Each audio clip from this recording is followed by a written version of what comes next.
So everyone chant with me. Sadhu, sadhu, sadhu. Namo tassa bhagavato arahato samma sambuddhassa. Namo tassa bhagavato arahato samma sambuddhassa. Namo tassa bhagavato arahato samma sambuddhassa. Buddhaṃ saraṇaṃ gacchāmi. Dhammaṃ saraṇaṃ gacchāmi.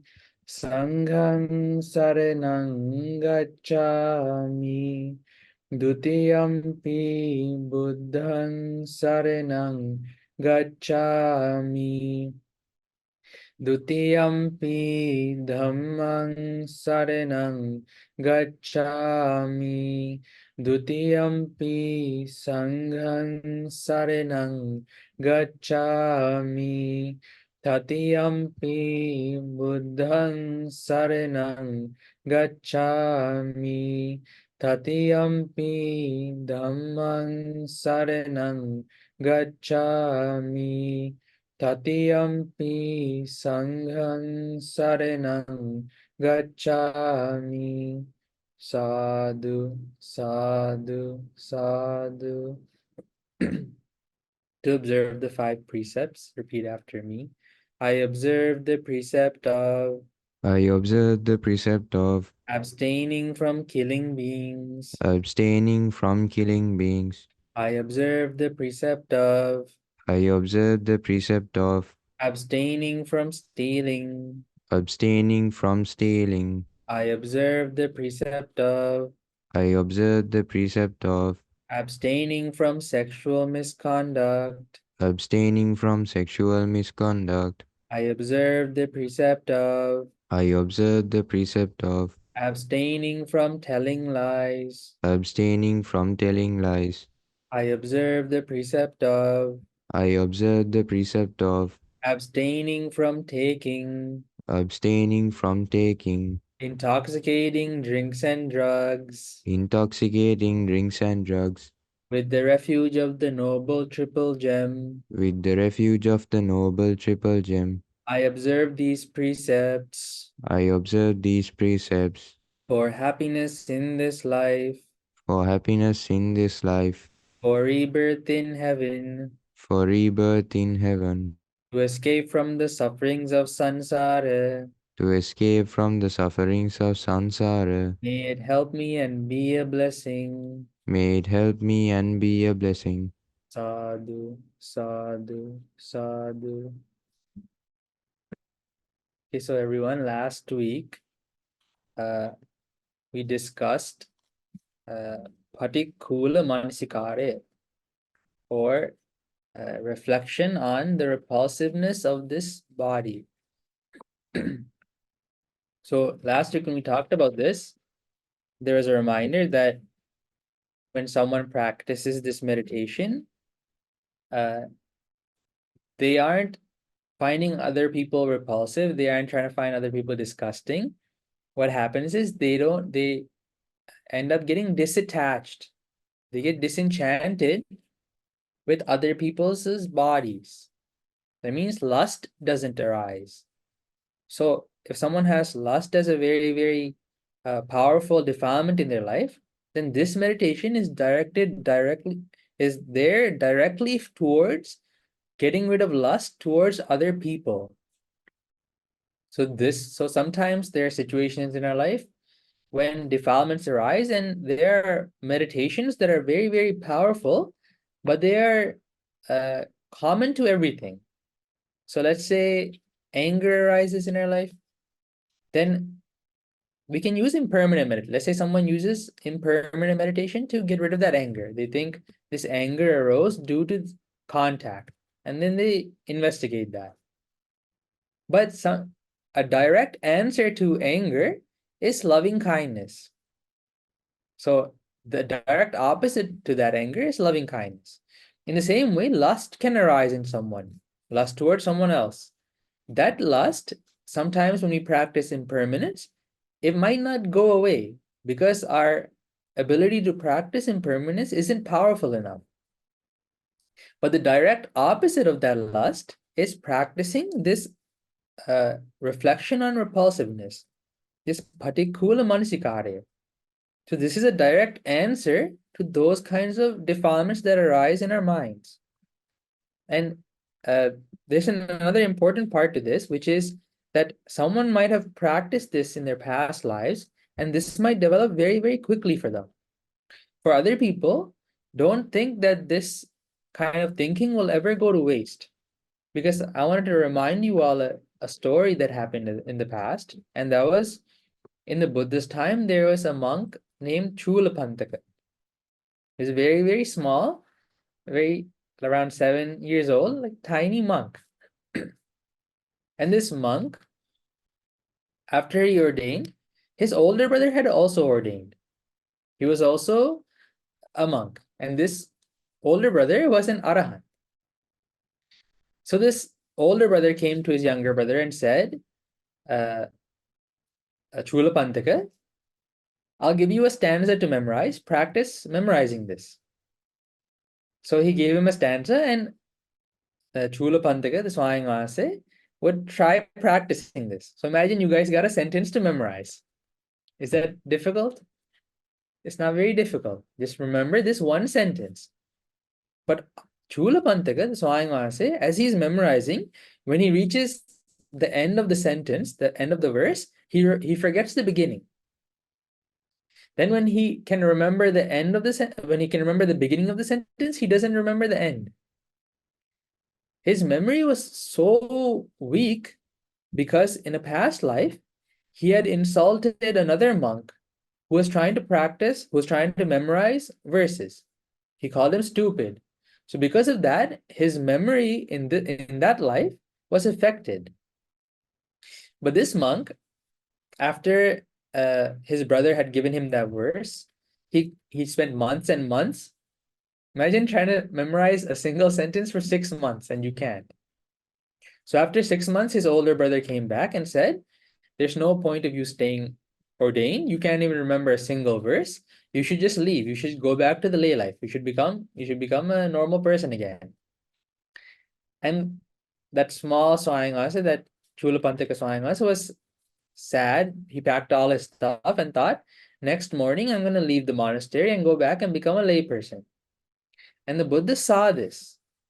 The Buddha saw this and he thought, it's my duty to help 𝗙𝗵𝗵𝗂𝗶. I'm the only one who can help him. And that morning, the next morning, the Buddha, the direction that 𝗙𝗵𝗵𝗂𝗶 would leave, the Buddha arrived there early and was sitting at the exit of the monastery. And as 𝗙𝗵𝗵𝗂𝗶 was coming out, the Buddha asked him, 𝗙𝗵𝗵𝗂𝗂𝗃, where are you going? And this is a small child, remember that. 7-year-old 𝗨𝗏𝗏. And 𝗙𝗵𝗵𝗂𝗃 said, O Supreme Buddha, my brother said there's no point me staying in the monk life. I can't remember a single verse. So I'm just going to go back home. And the Buddha said, 𝗙𝗵𝗵𝗂𝗃, did you ordain because of your brother or did you ordain because of me? And 𝗙𝗵𝗵𝗂𝗃 said, O Supreme Buddha, I ordained because of you. I went refuge to the Buddha. Then 𝗙𝗵𝗵𝗂𝗃, if you went refuge to me, why didn't you tell me? Forget what your brother said, just stay with me. And he rubbed his head. The Supreme Buddha compassionately rubbed that 𝗨𝗏𝗏's head and said, come with me, I'll teach you how to practice meditation. And he took 𝗙𝗵𝗵𝗂𝗃 to a kuti, and he gave him with his psychic powers, he created a brand new pure white cloth without any stains, or completely pure white, as pure as a cloth can be. And he gave it to 𝗙𝗵𝗵𝗂𝗃 and said, 𝗙𝗵𝗵𝗂𝗃, take this cloth within your hands and rub it. Rub it with your fingers and think, pure, pure, pure. Take this cloth. As you rub this cloth with your hands, think, pure, pure, pure, or like purify. And the Supreme Buddha left. Now what's 𝗙𝗵𝗃𝗂𝗧𝗏 doing? He's rubbing a cloth with his hands, a pure white cloth, and saying, pure, pure, pure, over and over again. Then what happens to the cloth? As this cloth gets rubbed, what happens? This cloth starts becoming dirty. Why does that cloth become dirty? It's not, the cloth started off as pure, without any stains. But because of this body, because this body is disgusting and dirty, that cloth also gets defiled, also gets unpure, becomes impure. So as 𝗙𝗵𝗃𝗂𝗧𝗏 was doing this, he thought, hey, I'm saying become pure, become pure, become pure, but this cloth is getting dirtier and dirtier. And then at that time, the Supreme Buddha, with his psychic powers, told 𝗙𝗵𝗃𝗂𝗧𝗏, 𝗙𝗵𝗃, now you should investigate this. You should see that everything is impermanent. You should see how disgusting this body is. And with that, 𝗙𝗵𝗃𝗂𝗧𝗏 was able to practice Vidarshana, and he was able to become an arahant. Now, I'm just telling you the very short version, but that story is very, very beautiful. But the reason, so how did this monk, who couldn't even remember a single verse, how did that monk become enlightened? How was that monk able to practice Vidarshana? The reason that monk was able to do that was because in a past life, a very long time ago, he was a king. And this king was riding a horse through the city, and like through a parade, when kings go around the city. As he was riding his horse through the parade, he was sweating. And from his, pocket or nearby, he took out a pure, clean cloth and wiped his forehead. He wiped the sweat off his forehead with that clean cloth. And he looked at that cloth and thought, wow, this cloth was perfectly clean. But now, because of this filthy body, this cloth has become dirty. Really, all conditioned things, everything that arises is impermanent. Just that thought alone was able to help him practice Vidarshana in the Buddha's time. So that was such a small thought, something maybe he didn't even think about after. But that thought itself was powerful enough to help him practice meditation in the Buddha's time.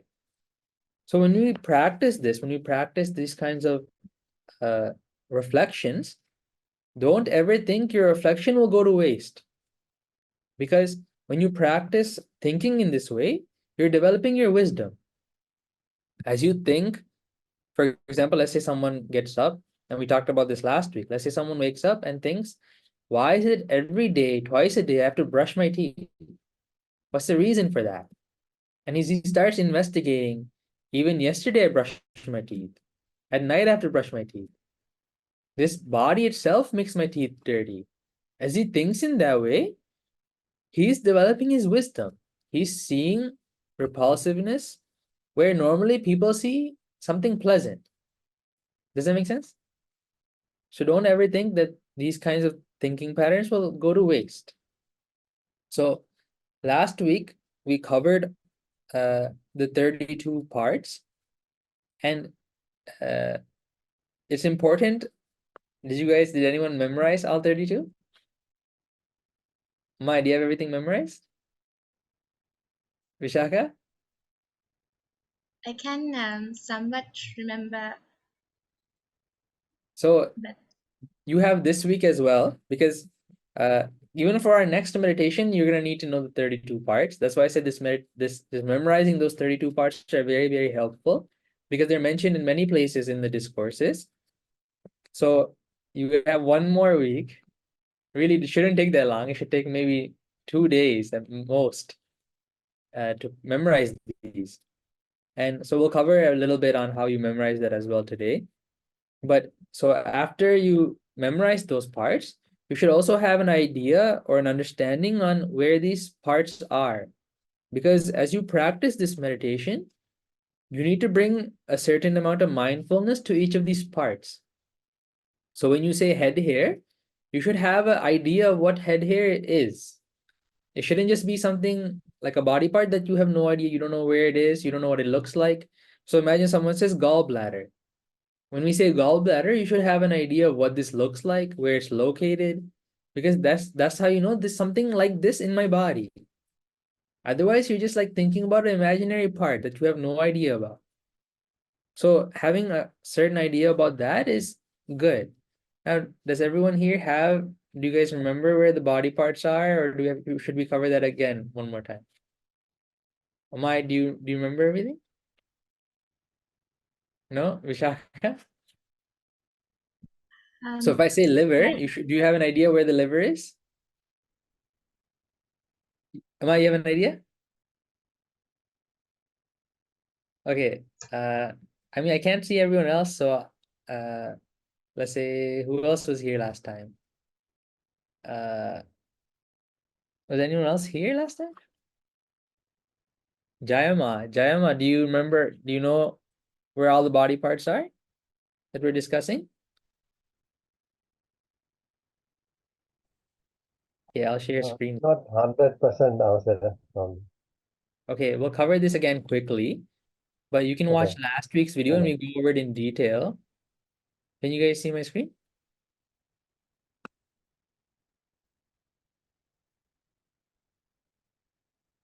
Everyone see this?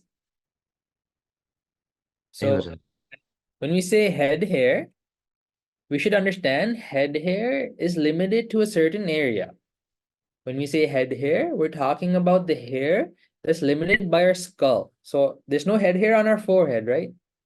So it's limited by the forehead, it's limited by the ears, and then it's limited by the back of the neck. So when we say head hair, we should bring mindfulness there. That's what we're talking about. Head hair is not body hair, and body hair is not head hair. So when we say head hair, we should bring mindfulness there. And then we should also have an understanding of where this is. It's on the top of the head. It's nowhere else in the body. And that's head hair. Then we say body hair. Again, body hair is not head hair. Body hair is, where is our body hair? Body hair is all over the body, but we don't have body hair on our palms. Does anyone have body hair on their palms? No, well, we don't have body hair on our palms. We don't have body hair on the soles of our feet. But almost everywhere else we have body hair. So when we say body hair, we should bring mindfulness there. And we should have an understanding that we don't have body hair in certain places. Then when we say nails, we should have an idea that we're talking about the nails. There's 20 of them, and they're at the ends of our fingers and toes. So we should bring mindfulness there. And then when we say teeth, obviously we have, if you have full set of teeth, you have 32. If your wisdom teeth are removed, you have 28. And your teeth are inside your mouth. So you should bring mindfulness there. Then when we say skin, we should have an idea that the skin is wrapped all around our body. And if you remove all the skin and pile it up, it would be the size of a lime, the fruit. That's how small it is. That's how thin it is. So last week we talked that you guys were supposed to practice vidarshana with these. So this meditation might not be very fun to do, but it's very fun to learn. Meaning, like when you guys investigate these, you guys can use whatever way it is to get an idea of why it's foul into your mind. So like you can try burning some of your hairs that fall off. Try burning it and smelling it. It smells very, very foul. And it doesn't just completely burn off. The end burns and makes a small little circle. And then if you burn it again, it continues for a bit and then stops. So try that. And then if you guys cut your nails, smell them after. You can see how foul it smells. Otherwise, we're going to be in this like deluded world where we think, no, if you paint my nails, they're beautiful now. That's not the reality of nails. The reality of nails is that there's something foul. As soon as we remove them, separate them from our body, then we have a chance of seeing the reality of them. So don't miss those opportunities. Use those chances. That's how you learn this meditation. Same with teeth. We all lost teeth as children. Did anyone keep their set of teeth that they lost? Anyone have them in their house? No, right? Some people probably just put it under their pillow. That's what we did. And then expected the tooth fairy to come and leave money. But no one did that. So those are the first five. So we should have an understanding why these are foul. That's why I said for this last week, what we should have been practicing is practicing on why we think these are foul. Now I'm gonna give the head hair example again. Why is head hair foul? You can think when you guys go get a haircut, you don't ever pick up the strands of hair and take it home with you. You leave it behind with disgust. If you find head hair, if you find any hair in your food, you would be disgusted. You would ask, some people ask for refunds. Some people say, I don't want to eat this. I don't want to touch this. So but someone can still think, but head hair is still beautiful. But then, so in general, most people think flowers are beautiful, right? You guys think flowers are beautiful? So sometimes food is decorated with flowers. Imagine you get a dish in front of you, it's decorated with hair. Would that dish still be attractive? No, you would find it disgusting. So then the true nature of hair is not something that's beautiful, it's something that's foul. In the same way, you can think about nails. No matter how nicely you get a manicure, no matter how nicely you get a pedicure, if someone removed all their nails and then just handed it to you, you would probably drop them all and say, you're disgusting, I don't want to talk to you. And you probably leave that person. You wouldn't talk to that person because they handed you nails. Same with teeth. As people get old, they have to end up using dentures. Now, does anyone want to think, I'm going to grab those dentures and look at them? Wow, it's such a nice smile. It's a beautiful smile. No, you don't want to touch it. You think it's disgusting. And the same for skin. If you get a wound, look at your skin. Look how as soon as that layer of skin comes off, look how disgusted we are by it. So when you guys scrape your knees, or if you fall and injure yourself, I'm not saying get medical treatment, but if it's like a small scrape, use that chance to look at yourself. Look at how the reality of this body. When that small layer of skin comes off, we ourselves are disgusted with our own body. We find it unpleasant, even to look at. So have an understanding like that. Start thinking in that way. And then there's flesh. Flesh is all around this body, there's flesh. It's connected by sinews to the bones. So when we say flesh, this is actually what we look like if someone removed all our skin.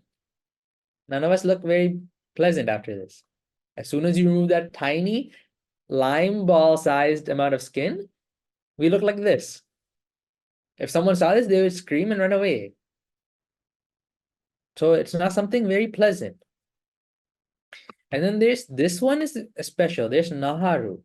Naharu, again, we mentioned, is all the nerves, blood vessels, sinews, whatever is like connective tissue in the body, those all count as Naharu. So there's no one English word for this. So that's why I left it as the Pali word. I'm going to cover these a bit more quicker. Then we have the bones. We have 206 bones, and they look like this in our body. And we should have a rough idea of where these bones are and how they look like. So when you say bones, when you say Naharu, you should have an understanding of where these are. Then we have bone marrow. So bone marrow is it's like if someone ground chicken or like meat up into a very, very fine paste and stuffed it inside a little tube, that's what bone marrow looks like.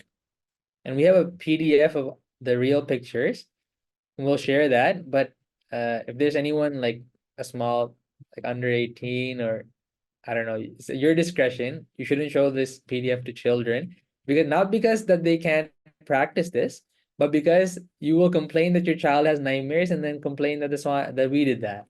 So I don't take any responsibility of that. The parents can do whatever they decide. But we'll share that PDF so you guys can use that. So that's what we actually use. We have a little book.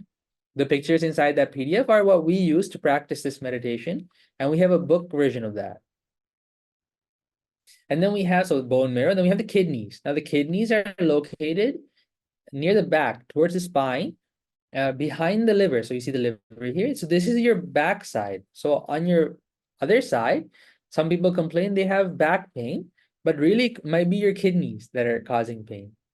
So your kidneys are located near the back. So if you feel your rib cage ending,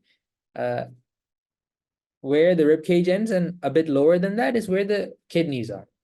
And they're connected to these two arteries. So they dangle based on the connective blood vessels from these arteries. Those are the two main arteries that you see everywhere. And then the heart. The heart is located in the behind the lungs towards the left side. So it's most of the weight is towards the left side. Then we have the liver. The liver is starts where the rib cage actually starts bending away. So we talked about, so here you see there's the rib cage goes towards two directions. It splits here from the center and goes down like this. So the liver is on the right side and it's covered just by the rib cage, like here, around this area. And the stomach is on the other side. So if you feel your own rib cage, on your right side, where that center point is, from there towards the bottom of the rib cage is where the liver is. And the opposite side is where the stomach is. So you guys should like feel that. Feel your own rib cage. Feel where the center of your rib cage is. Feel where it splits off. And then from there is where the liver is. So when you close your eyes and you think liver, you should bring mindfulness to that area. Does that make sense? And then we have gallbladder. Gallbladder is located right under the liver, so it's in the same area. Just bring attention there, and it looks like a little slug. And then we have the pancreas. So we said on the opposite side of the liver is, on the left side is the stomach.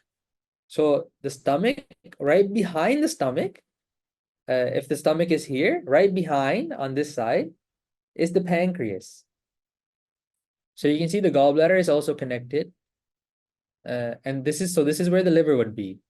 And then on top of this is the stomach.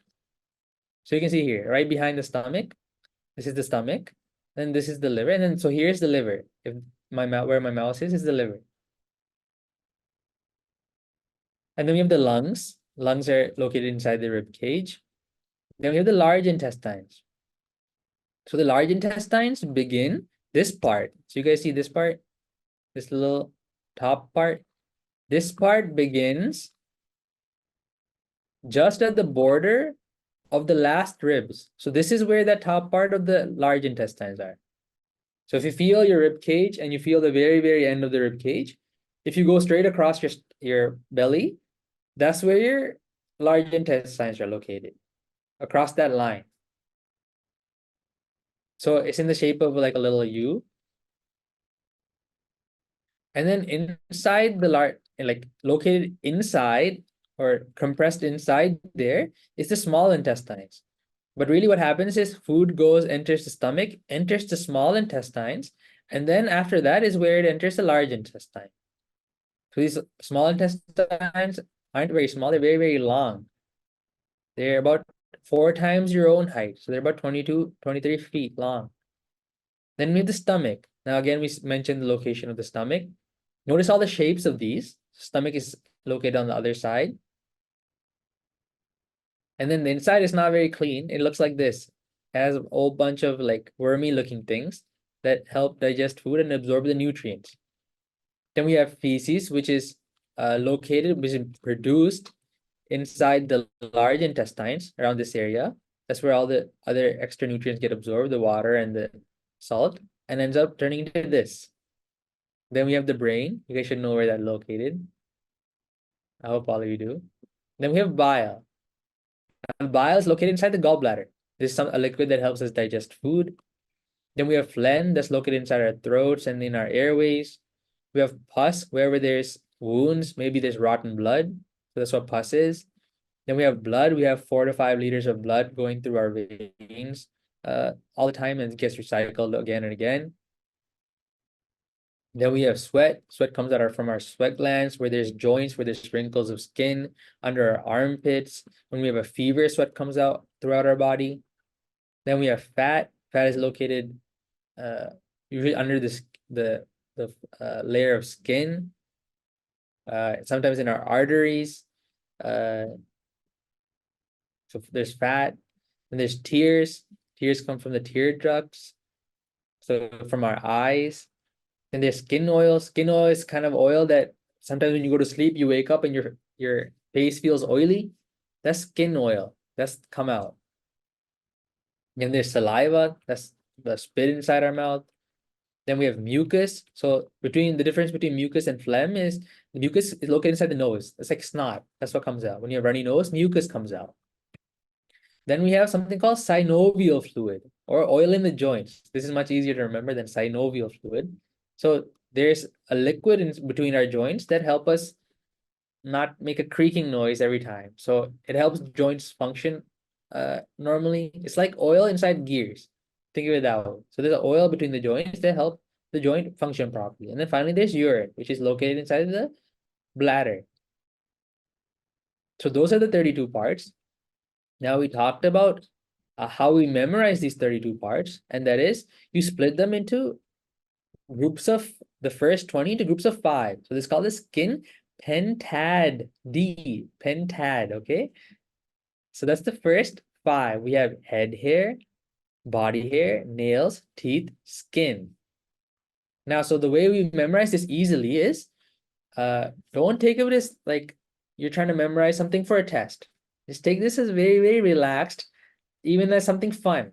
Just when you're walking around, just start saying these parts. If you're going cooking, you can say these parts just to memorize. So you just out loud, you can say head hair, body hair, nails, teeth, skin. And then you keep saying that like a rhythm.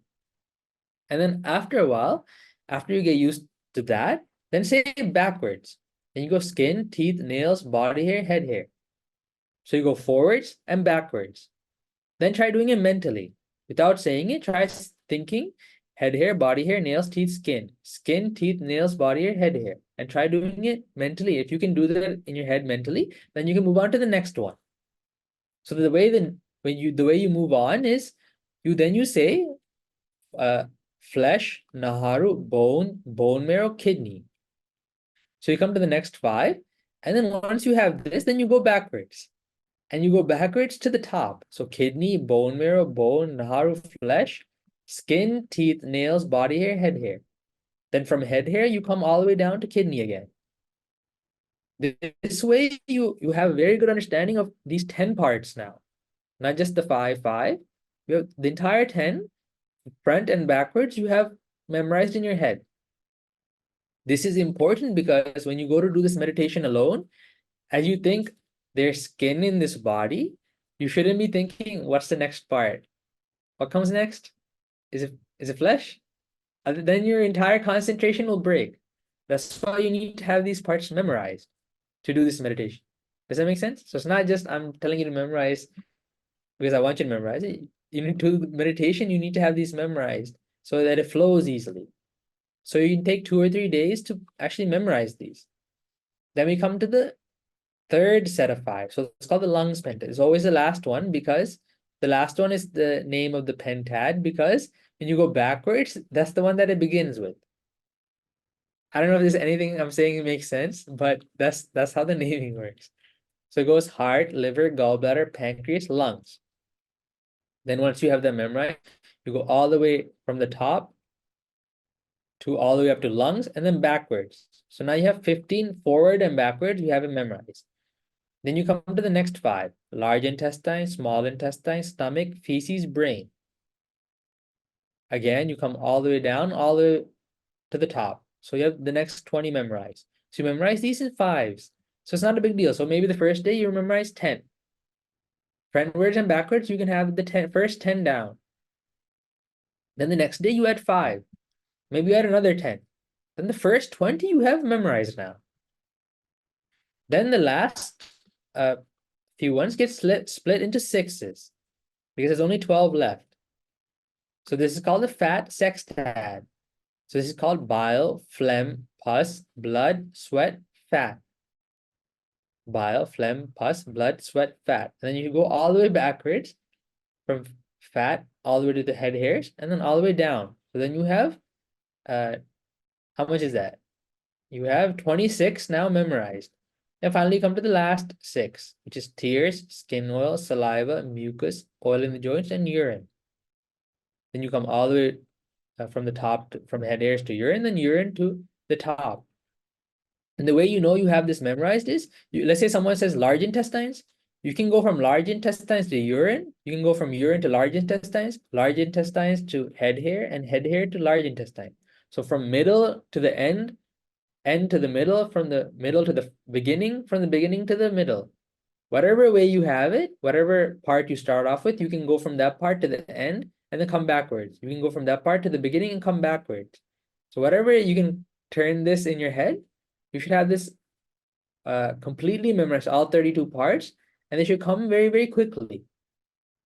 It shouldn't be something like, what's the next part? What's the next part? If you have that kind of problem, then you know these aren't memorized enough. You just need to practice that a bit more. So is that clear for everyone? So think about these parts. It's very, very easy to think about the foulness of these when you're actually getting a first-hand experience in your day with them, which is when you use the bathroom, when you brush your teeth, when you take a shower, when you see people that are sick. You can take those signs, you can take those you can take those meditation objects and use them to develop this. So it's much easier to practice asubha during a moment where it's foul, like in the washroom, than it is to practice loving kindness in the washroom. Why? Because you're in an environment where you can see all these things. So maybe if you have a hard time just practicing this and separating time, because now you already have a few meditations to practice this while in the bathroom, when you take showers, when you brush your teeth, whatever moments you have, practice this kind of thinking. But practice memorizing these 32 parts whenever you get a chance, when you're walking around, when you're doing something.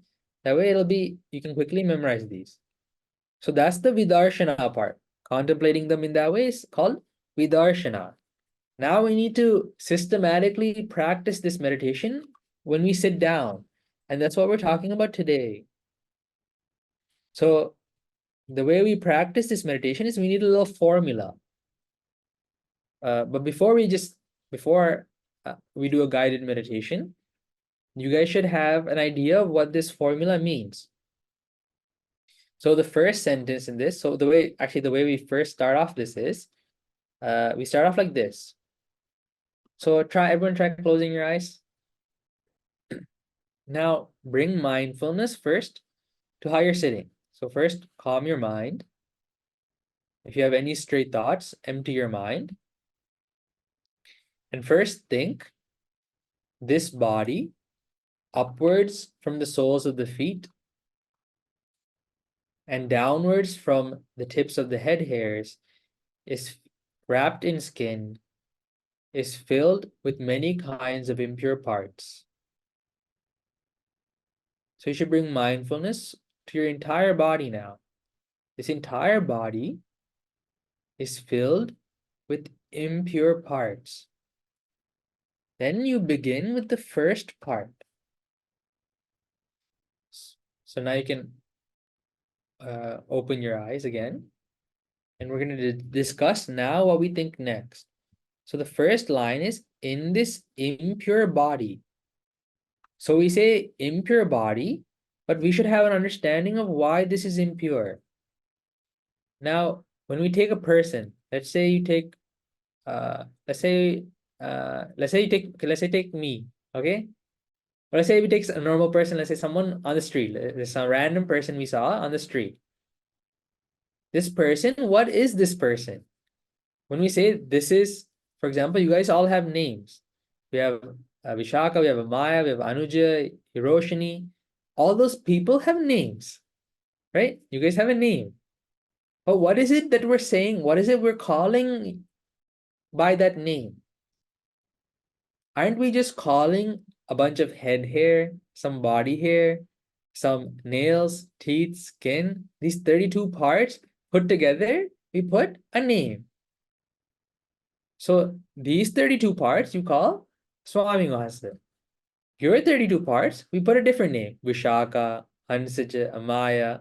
It's just 32 parts, right? But whatever part, let's say you split this person up now. So now there's a person, that same person we saw before. You take and remove his head hair now. So now there's a bald person there. All his head hair is removed, and there's a little pile of head hair now. Okay, so close your eyes and imagine this. So there's a person standing in front of you, and first, what do? You remove all his head hair. Now there's a little pile of head hair next to him. Then you remove all his body hair. You remove all his body hair. Now there's a pile of body hair next to him. Then you remove all nails, all his nails. You remove his 10 nails, and now there's a nailless person standing there. He might be bleeding now. Then you remove all his teeth. Now when he smiles, there's just his gums. All his teeth are on one side now. Now his person is becoming more and more unpleasant to look at. He's becoming less and less attractive. No matter who you picture this with, this person is becoming unattractive now. So his teeth are to one side, his body hair, his nails, his head hair, all these are in little piles. Then you take all his skin off his body and put it into one pile. Now that slimy skin is just sitting there next to him. Now what's there is just the flesh. Then you take all his flesh and remove it. Now what's there is just the veins, the sinews, the nerves, the blood vessels, all wrapped around this skeleton. Then you have the various organs left on this body now. A skeleton with these organs and some nerves, blood vessels, all the flesh is gone off now. Then you remove all the naharu. This naharu is nerves. You take all the nerves that send electrical signals off. You take all the blood vessels out. You take all the sinews off, whatever connective tissue there was. You take all of that out. And now you're just left with a skeleton that should be falling apart, but a skeleton and some organs hanging on it. Then what do? You remove the skeleton. You take the bones and you put them into a separate pile. Now there's a pile of organs, and now there's a pile of bones. Then you break the bones and you take the bone marrow out. Now the bone marrow is a separate pile and the bones are a separate pile. Then you take the kidneys off. From that pile of organs, you remove the kidneys and put them to one side. Then you take the heart and you put it to another side. Then you take the liver, you pick out the liver from those organs and you put it to one side. Then you take the gallbladder and you put it to another side. Then you remove the pancreas and put it to another pile. Then you take the lungs, you pick up the 2 lungs and you put them aside. Then you take the large intestines and you remove them and put it to another side. The small intestines in another pile. The stomach, and then inside the large intestines is the feces. You take that and you put it into a different pile. And you pick up the brain inside the skull and you put it into a separate pile. So now all these body parts are put into different piles. These are all things that are solid, that we can actually physically move around and see quite clearly. The rest are the liquids. So we have bile. Inside the gallbladder, this bile is a lime green, yellowish looking liquid. There's that inside the body. Then there's phlegm. All the phlegm that we cough up, there's phlegm inside the body. Then there's pus, all the rotten blood. Then there's blood.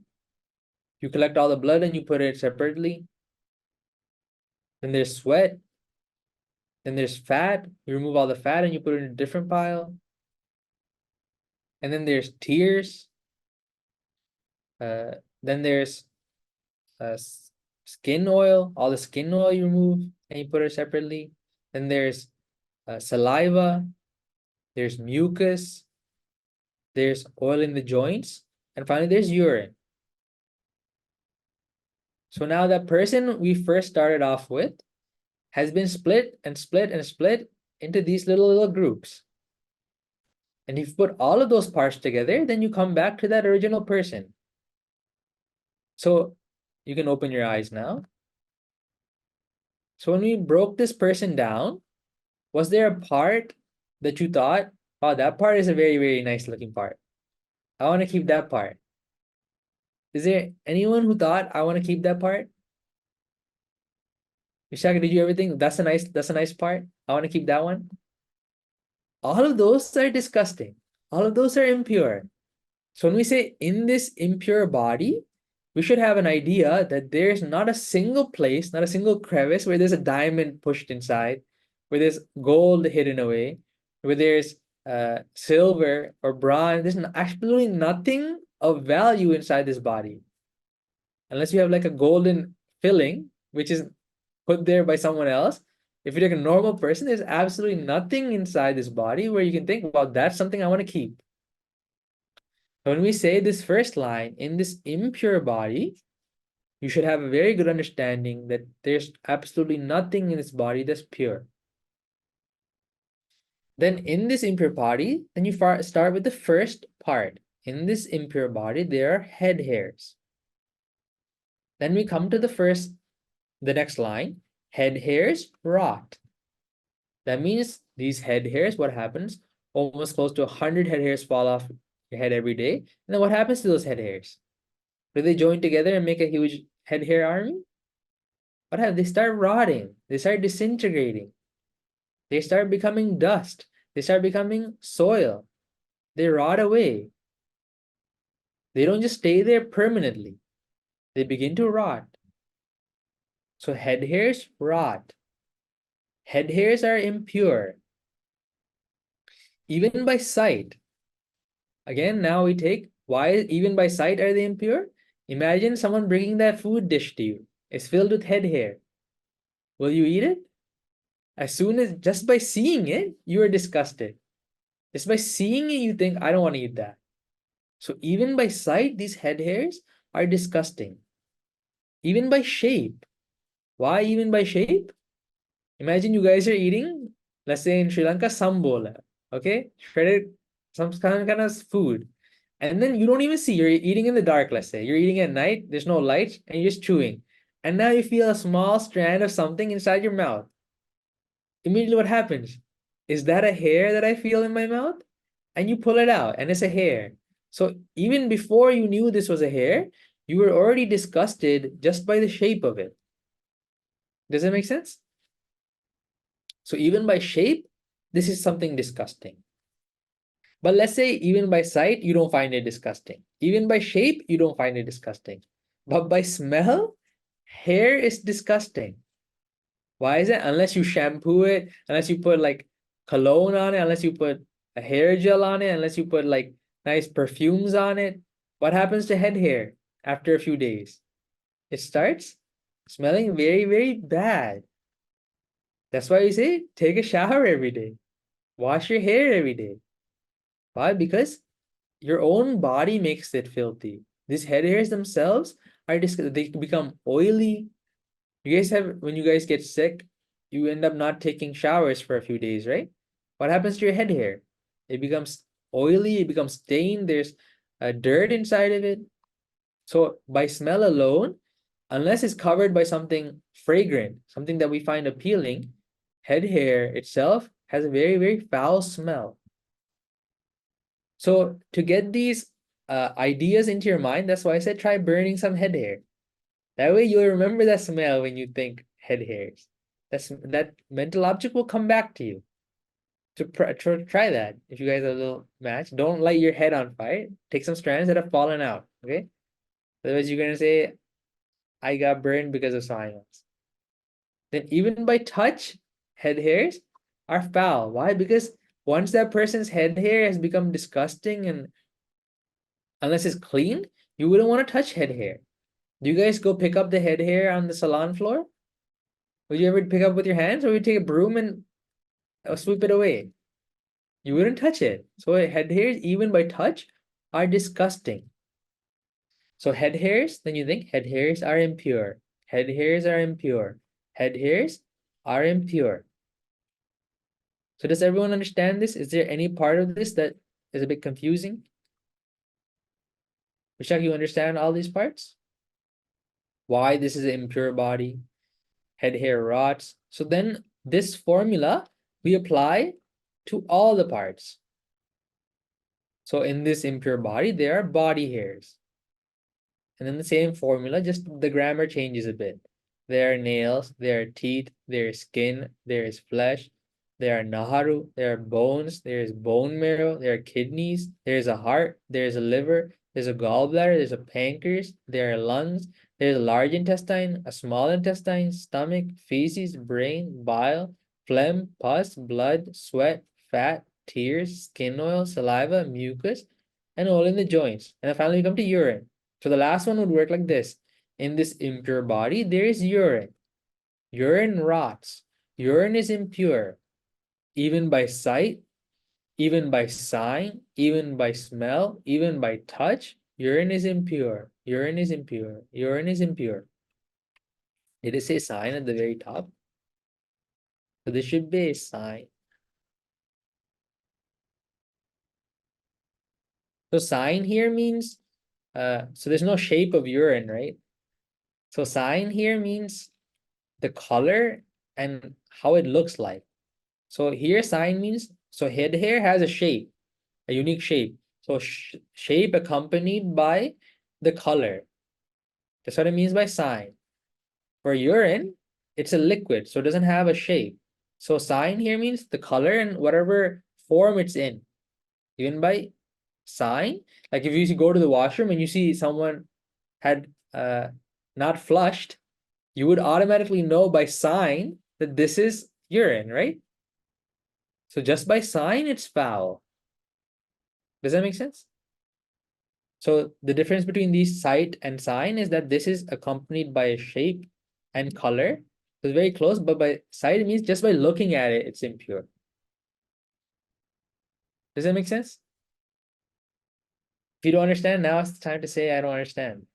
Is there any part that's unclear by anyone? Shubha, do you understand everything? Amaya?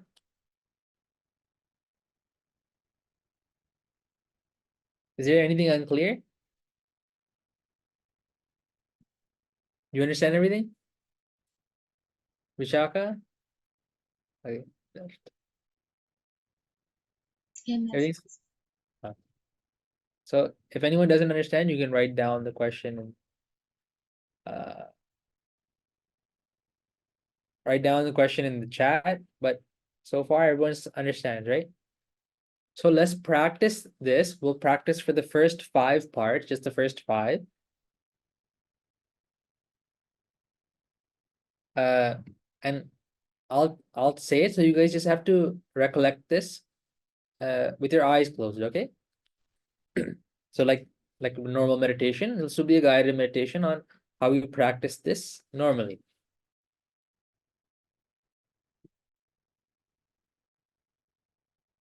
Okay, so close your eyes and sit comfortably. Now, first bring awareness to how your body is placed. If there's any stray thoughts in your mind, let them all go. For these next few minutes, there's absolutely nothing we need to think about. Bring mindfulness to how your head is placed. Bring mindfulness to how your shoulders are. Bring mindfulness to how your hands are placed. Place them in a comfortable position. Then bring mindfulness to your feet and make sure they're comfortable as well. Now think, this body, upwards from the soles of the feet and downwards from the tips of the head hairs, wrapped in skin, is filled with many kinds of impurities. This body is filled with many kinds of impurities. In this impure body, there are head hairs. Head hairs rot. Head hairs are impure, even by sight, even by sign, even by smell, even by touch. Head hairs are impure. Head hairs are impure. Head hairs are impure. In this impure body, there are body hairs.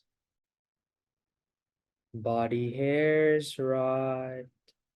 Body hairs are impure, even by sight, even by sign, even by smell, even by touch. Body hairs are impure. Body hairs are impure. Body hairs are impure. In this impure body, there are nails. Nails rot.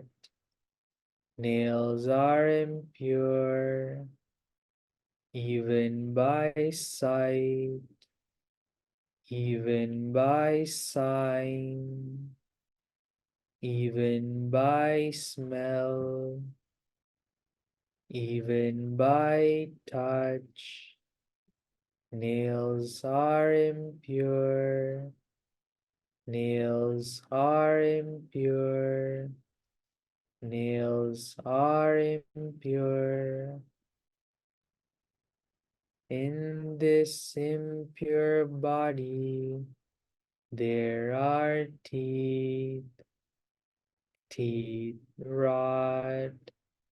Teeth are impure, even by sight, even by sign, even by smell, even by touch.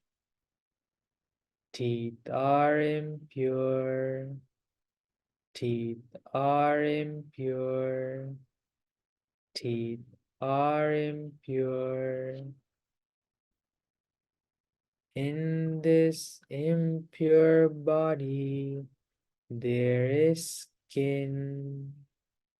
Skin rots. Skin is impure, even by sight, even by sign, even by smell, even by touch. Skin is impure. Skin is impure. Skin is impure. In this impure body, there is flesh. Flesh rots. Flesh is impure, even by sight, even by sign, even by smell, even by touch. Flesh is impure. Flesh is impure. Flesh is impure. In this impure body, there are Naharu. Naharu rot.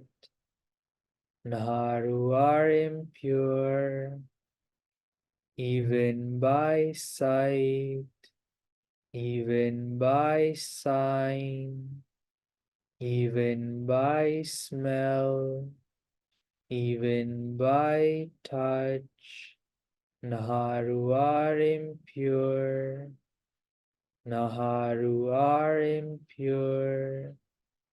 Naharu are impure. In this impure body, there are bones. Bones rot. Bones are impure. Even by sight, even by sign, even by smell, even by touch, bones are impure. Bones are impure. Bones are impure.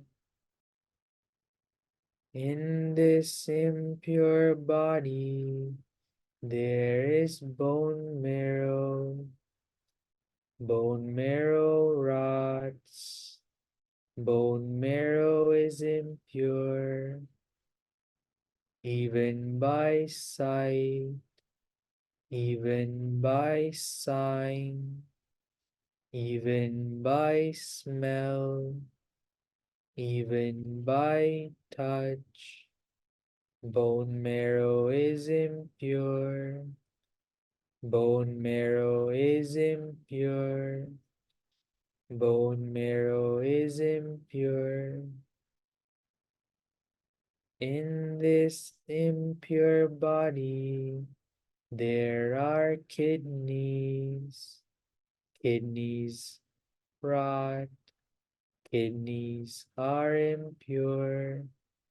Even by sight, even by sign, even by smell, even by touch, kidneys are impure. Kidneys are impure. Kidneys are impure.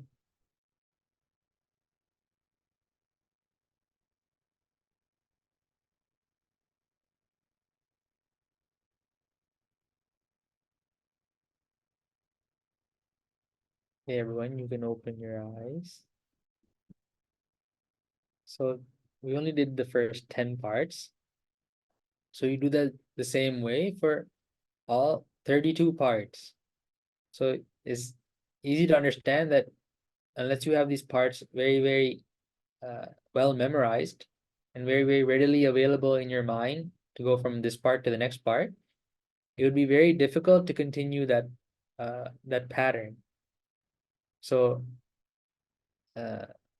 this week, try memorizing those parts, and then you can sit down and actually practice the meditation. So this, you take some time to learn it first. You don't have to rush into it and think, I need to sit down and do this. So first, even practicing vidarshana, thinking about the repulsiveness of these parts separately is good.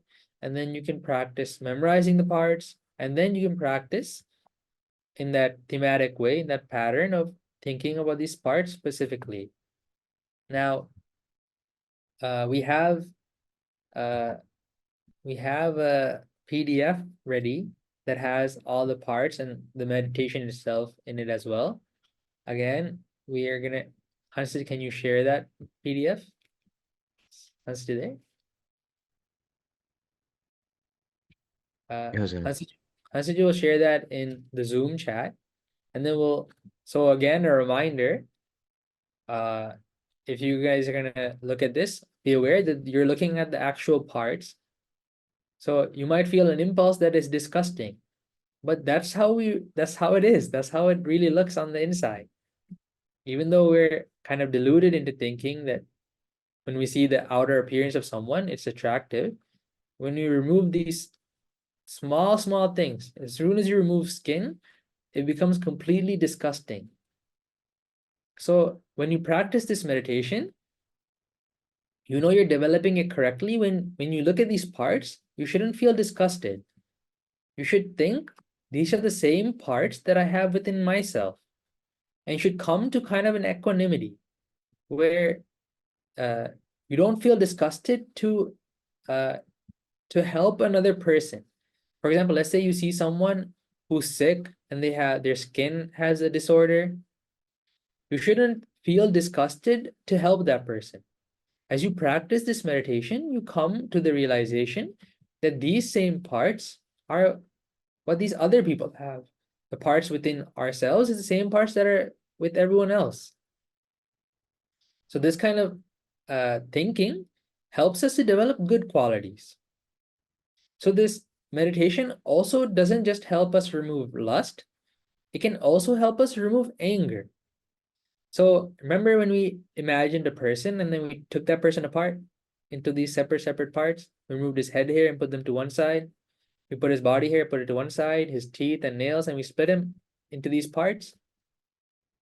Now imagine someone's yelling at you, okay? Someone's calling you bad names and he's yelling at you. Now, what's yelling at you? Who is this person yelling at you? Let's say I'm yelling at you. Let's say I'm yelling at you individually. Let's say, I'll just take Vishaka as an example. Let's say I call Vishaka stupid. Now Vishaka's upset and angry that I called her stupid. So how can you use this meditation to get rid of that anger? You can think, what is this person that's calling me stupid? This person is just some head hair. Then you remove the head hair and you put it to one side. Now is Vishaka, are you mad with the head hair? Is anyone here going to be mad at someone's head hair? If you take that person's hair, the person who yelled at you, and you take their head hair into their hands, will you start yelling at the head hair? Saying, why'd you call me stupid head hair? Why'd you call me names, head hair? Would you do that? Or would you think this is just head hair? You would think this is just some head hair. Then you go to the next part. Okay, the head hair is not the person I'm mad at. I'm still mad at this person. You take the body hair. Now, would you start yelling at the body hair? Why did you call me stupid body hair? I'm mad at you body hair. Would you do that? No. Then you go to the next part. Then you go to the nails. Now, let's say you remove my nails. Now, would you take the nails and say, these nails are stupid. They called me stupid. I'm mad at these nails. Then you go down the list. You go down all 32. And what do you end up finding? There's not a single body part that you're mad with. You're not mad with the kidneys. You're not mad with the liver. You're not mad with the large intestines. Anyone here mad at those parts? Then you come to the conclusion, well, this is what the person is. This person is just these 32 parts.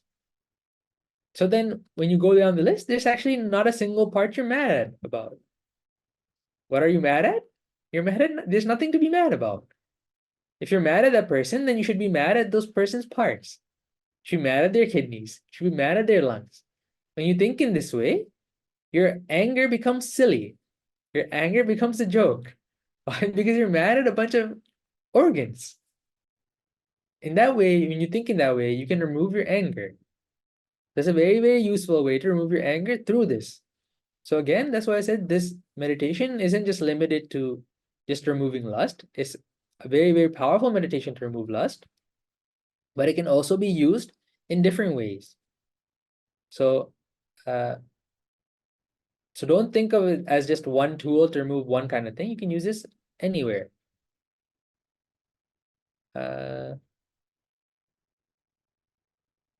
No. So the PDF has been shared on the Zoom chat.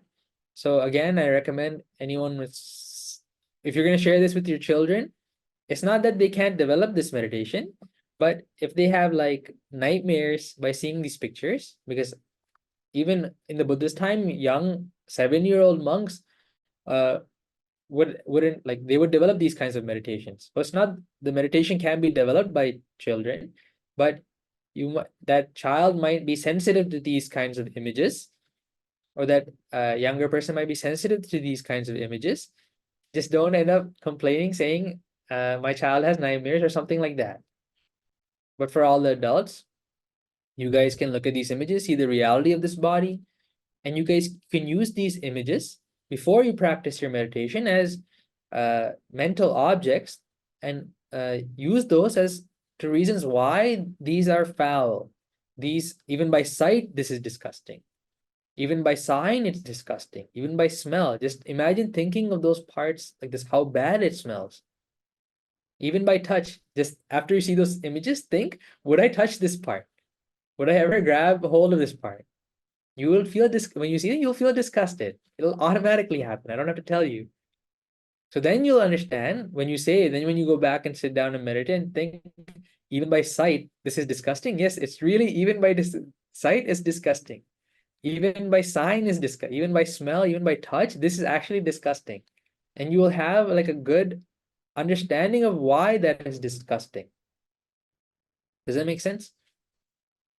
So again, if you're practicing this meditation, and if you end up finding yourself, end up finding your body disgusting or other people disgusting, then you're practicing this wrong.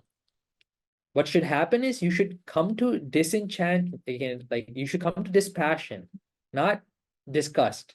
You should come to equanimity, where these same 32 parts are what other people have. These same foul parts are within myself. So when you come to that, wherever you go, wherever you see, when someone develops this meditation, what do they see? They just see 32 parts moving around. They just see 32 parts eating. They see 32 parts at the office. They see 32 parts walking towards the bus. They see 32 parts studying at this with a book. That's all they see, because their perception now is just these 32 parts. So how can you get mad at those 32 parts? How can you have lust towards those 32 parts? And when you think in this way, as he develops this meditation, then lust doesn't arise, anger doesn't arise, even delusion is limited. Why? Because you know these 32 parts rot. They become impure, they deteriorate. Not a single part we mentioned will ever last forever. All of these parts will rot. So when you see someone old, when you see someone sick, you think, these are the same 32 parts that are deteriorating. These same 32 parts are within myself. So you start seeing impermanence. You get detached. You don't get, craving doesn't arise. So when you practice this, craving gets further and further away. It's a very, very powerful meditation that only arises when a Buddha arises, because only a Supreme Buddha shows us the true nature of our bodies, the true nature of what we use, what we think is attractive. So practice this meditation. Again, if you do, it's important to practice memorizing these 32 parts, because next week we're going to be talking about Dhatu Manasikara, which is reflection on the elements. And you need these 32 parts again to do that as well.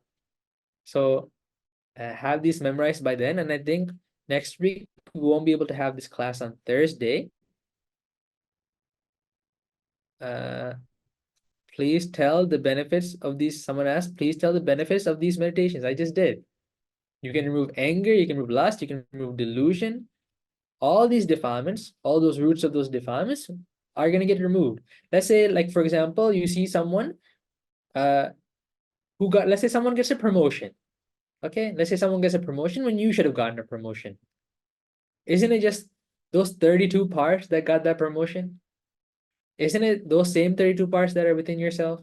Aren't you saying, I want these 32 parts to get more money? I want these 32 parts to experience more pleasure? When you think in that way, when you see just 32 parts, then lust over not getting a promotion or anger over not getting a promotion can't arise. Why? Because you're just trying to console 32 parts. You're getting jealous over 32 parts. Does that make sense? So in whatever way you look at it, if you just take people and split them into these 32 parts, then there's nothing to get angry about. There's nothing to get lust over. There's nothing to get deluded over. You just see these 32 parts. Imagine you saw a skeleton walking around. So imagine you develop this perception of the skeleton, and you just see, instead of people in this room, you just see skeletons. You see a skeleton sitting in the chair. You see, instead of me, you just see the skeleton sitting here. Now, would you think this stupid skeleton yelled at me? This stupid skeleton is causing lust to rise in me? This stupid skeleton took my promotion? Would you say that? Would you ever think in that way? No, it's just be a skeleton. So in the past, monks developed this. There's one monk who developed the perception of the skeleton. He just developed seeing skeletons. So when he saw one day there's a woman walking by who had a fight with her husband, and as she was walking by, this monk was looking at the ground and walking as well. And then suddenly this woman started laughing. So the monk looked up, and what does he see? He doesn't see a woman. He just sees a skeleton, the teeth just going like this, just chattering, teeth. Right? The bones going like this, the teeth bones. And as he perceived that perception of the skeleton, he thought, wow, within my body also there's skeleton. Within all of these people's body, there's skeletons. And he developed vidarshana with that. He developed insight and he became arhat there. He became enlightened there. Then the husband came after and said, did you see a woman walk by? And the monk said, no, I didn't see a woman, but I saw a skeleton walking by. So his perception was completely, there's nothing else that he saw except a skeleton. That's how developed his perception was. So in the same way, when someone develops this meditation, all he starts seeing is 32 parts. That means, and when he, not like physically seeing, but like he sees that this is the same parts that are within myself. And he feels more compassionate. When he sees someone sick, he knows that this is that person who's suffering because of this attachment to these 32 parts. When he sees someone who's hungry, he knows he's suffering because of this attachment to these 32 parts. So what happens? He starts getting rid of his attachment to these 32 parts. He gets rid of this craving towards his body and the craving towards others' bodies. He becomes more compassionate. He can practice loving kindness easier. Why? Because there's nothing to get angry over. It's just 32 parts. Does that make sense? So practice this meditation.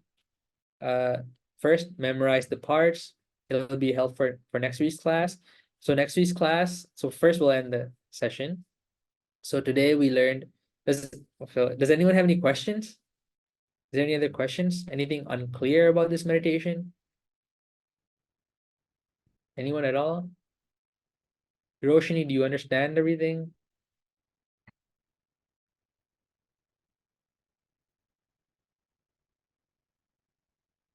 Is everything clear? Shubha, you have a question?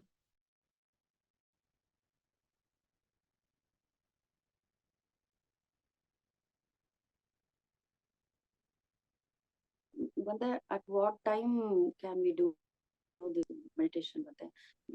What time can you do this meditation? So it's much easier to practice this meditation when we actually have like a sign, or like the environment is there to practice it. So like, for example, like most of the time when you go to the washroom, you have a good environment to practice this. Because don't take your phone with you.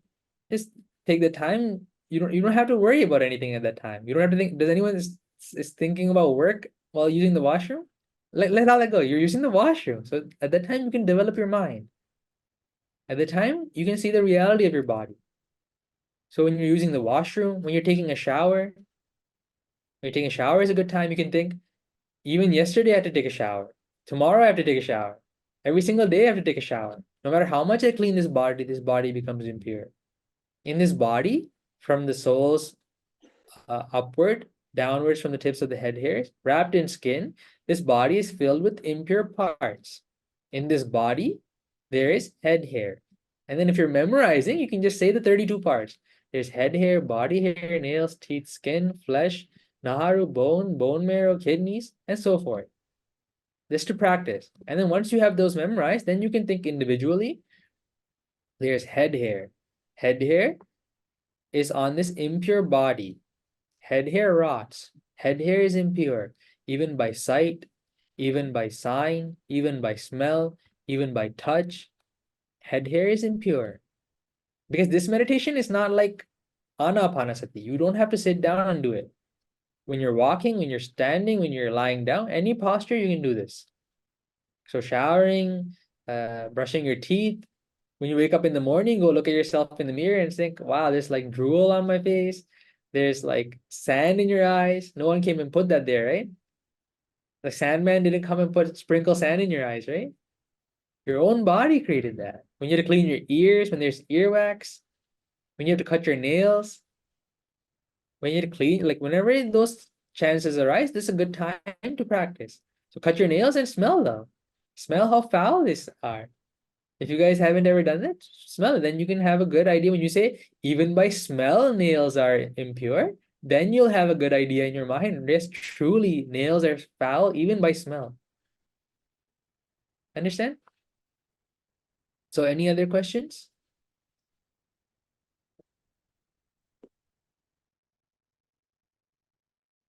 Anyone else? Okay, so then we'll end the program. So today we learned the Supreme Buddha's Dhamma. We practiced meditation that gives uncalculable merit. In all these ways, we collected lots of merits in our lives. All the merit we collected, we share with all the devas. May all the devas rejoice in this merit. May they provide righteous protection to all these lay devotees and their families. May all the devas also have the good fortune to escape from this long journey of samsara. Sadhu, sadhu, sadhu. We share all the merit we collected with all of these lay devotees' departed relatives. May all the departed relatives rejoice in this merit. May they have a good life in the next world, and may they also be able to escape from this long journey of samsara. Sadhu, sadhu, sadhu. We share all the merit we collected with our teacher, 𝗵𝗪 who taught us the Dhamma in this era. We share this merit with 𝗵𝗪 with all the monks of Mahamevnawa, all the monks training in the Buddha's dispensation. May all the monks rejoice in this merit and be able to realize the Four Noble Truths in this Gautama Buddha's dispensation. Sadhu, sadhu, sadhu. We share all the merit we collected with all of these lay devotees and their families and loved ones. May all these lay devotees be happy, healthy, and well. May you all have a long lifespan. May you all be able to realize the Four Noble Truths and escape from this long journey of samsara. Sadhu, sadhu, sadhu. Everyone chant with me. Kayena vacha chittena phamadena maya katang acchayang kama me bhante bhuri panya tathagata. Kayena vacha chittena phamadena maya katang acchayang kama me dhamma sanditthika akalika.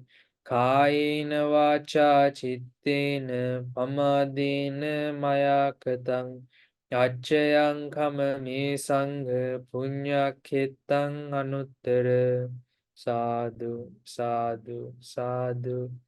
I'll chant a blessing for you all.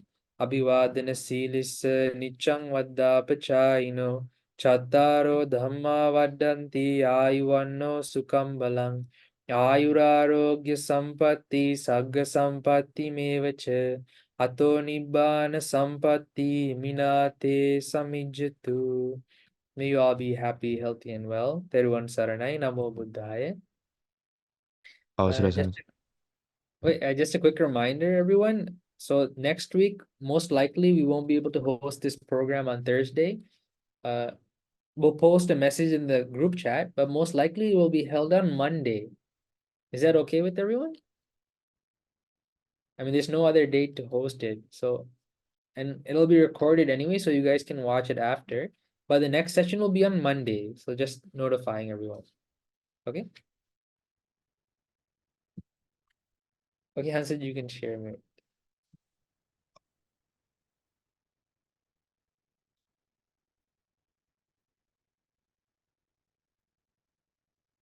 අවසරයි dear devotees, let's go to the flow and worshiping us Sanasana. Okasa vandami bante maya katam punyang samina anumoditabbang Sadhu sadhu anumodami. samina katam punyang maihanda tabbang Sadhu sadhu anumodate. sadhu sadhu anumodami okasa dwarattena katan sabbang acchayang kamatame bante Kamami kamitabang. okasa kamami bante dutiyampi okasa kamami bante tatyampi okasa kamami bante. You all be happy and well. 𝗪ᵣ saranai namo buddhaya.